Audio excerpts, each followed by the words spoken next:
Students, जैसा कि आप लोग जानते हैं कि सेकेंड ईयर के एग्जाम्स में थोड़े दिन रह गए। आज 8 तारीख हो गई है, तो 21 से एग्जाम्स शुरू हो रहे हैं।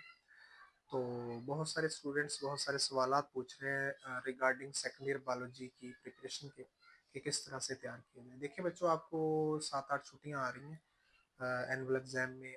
जो बायोलॉजी का पेपर है उसके अंदर, लेकिन उसमें दो चीज़ें हैं। एक तो ये कि उसमें ईद आ रही है, और दूसरा ये कि जब थोड़ा सा छुट्टियां ज़्यादा मिलती हैं तो स्टूडेंट काफ़ी रिलैक्स हो जाता है। तो आप लोगों ने रिलैक्स नहीं होना, और उन छुट्टियों के अंदर ईद को भी मैनेज करना और अपनी तैयारी को भी देखना है। तो उसके लिए अभी से कुछ चंद चीज़ें आपके साथ शेयर करता हूँ, वो आप लोगों ने करनी है। आप लोग अभी सारे सब्जेक्ट्स को लेके चलेंगे। आप लोग कोशिश करें कि 17 से 18 तारीख तक जो है वो तमाम सब्जेक्ट्स को लेके चले। उसके बाद आप सिर्फ अपने जो फर्स्ट पेपर की प्रिपरेशन की तरफ आ जाए। अब हम थोड़ा सा बायो की बात कर लेते हैं। देखें, बायो में आपको पहले भी बहुत सारी चीज़ें बताई हुई हैं, शेयर की हुई हैं आपके साथ। तो आप लोगों ने क्या करना है, आप लोगों ने पहले जो शॉर्ट और एमसीक्यूज वाले चैप्टर हैं उनको कोप करना है। अब जैसा कि ब्रीफ सेक मैं आपको बता देता हूँ सेकेंड ईयर की बायोलॉजी का। जैसा कि 15-21 का मेजोरिटी लोग पेयर कर रहे हैं, जो कि बहुत बेहतरीन पेयर है, बहुत स्मार्ट सा पेयर है। तो इसको सारे लोग जो है वो कर रहे होंगे। 16 चैप्टर है, इसका 25 के साथ पेयर है, ये भी सब लोग कर रहे होंगे। लेकिन अगर हम 17 की बात करें, 17 चैप्टर कोऑर्डिनेशन एंड कंट्रोल, ये चूंकि लेंथी चैप्टर है और थोड़ा कंसेप्चुअल भी मुश्किल है चैप्टर, इसको बहुत सारे स्टूडेंट स्किप कर रहे हैं। तो क्यों ना इसके आप लोग एमसीक्यू और शॉर्ट कर लें। वैसे ये एंट्री टेस्ट में शामिल है इसके कुछ टॉपिक्स, लेकिन कोशिश करें इसको शॉर्ट एमसीक्यूज के तौर पे करें। उसके बाद 18 है, 18 भी एंट्री टेस्ट में है, इसका 22 के साथ पेयर है। तो 22 चैप्टर बहुत लेंथी है, वेरिएशन एंड जेनेटिक्स वाला। तो कोशिश करें फर्स्ट टायर के अंदर आप 18 को भी जो है वो एक सिलेक्टिव चैप्टर के तौर पे रख लें, उसके भी शॉर्ट और एमसीक्यूज कर लें।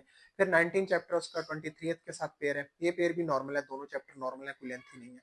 ये तो आप पेयर के तौर पर ही मैनेज करेंगे। उसके बाद 20 चैप्टर्स में से शॉर्ट एमसीक्यूज वैसे ही आने लॉन्ग आ ही नहीं रहा, तो उसके आप शॉर्ट एमसीक्यूज जो है वो देखेंगे। उसके बाद 21 चैप्टर है, उसकी हम बात कर चुके हैं, कुछ का 15 के साथ पेयर है।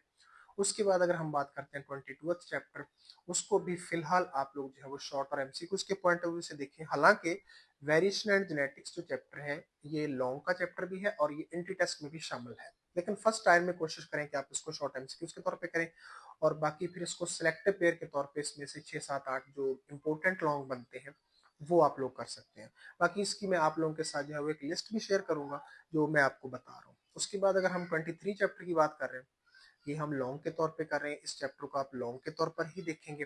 उसके बाद 24 चैप्टर है, इसको आप सिलेक्टिव के तौर पे शॉर्ट में करेंगे, एमसीक्यूज के तौर पे करेंगे। इसको फर्स्ट टायर में आप 17 या 20 की तरह ही डील करेंगे। 25 चैप्टर 16 के साथ पेयर है, तो 25 चैप्टर है भी इजी इकोसिस्टम वाला, इसको आप लॉन्ग के तौर पर ही कंप्लीट जो है वो तैयार करेंगे।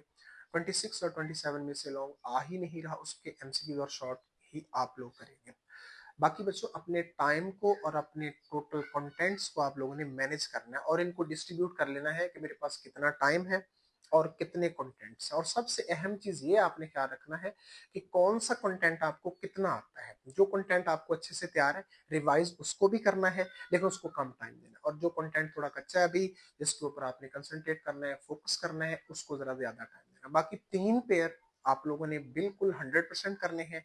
कम से कम एक पेयर आपने ऑप्शन पे रखना है। ये नहीं करना कि सिर्फ 3 पेयर कर लिए काम तमाम हो गया, ऐसा नहीं करना बिल्कुल भी।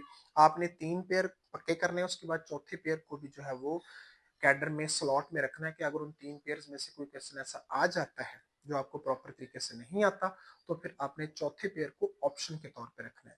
तो फर्स्ट आपने क्या करना है, एमसीक्यूज और शॉर्ट करने हैं, उसके बाद आपने पेयर की तरफ आना है, और तीसरा काम आपने क्या करना है कि जो सिलेक्टिव पेयर आप कर रहे हैं उसकी तरफ आना है। अब देखिए, आपके पेपर की थोड़ी सी स्कीम भी आपको साथ साथ बता देता हूँ।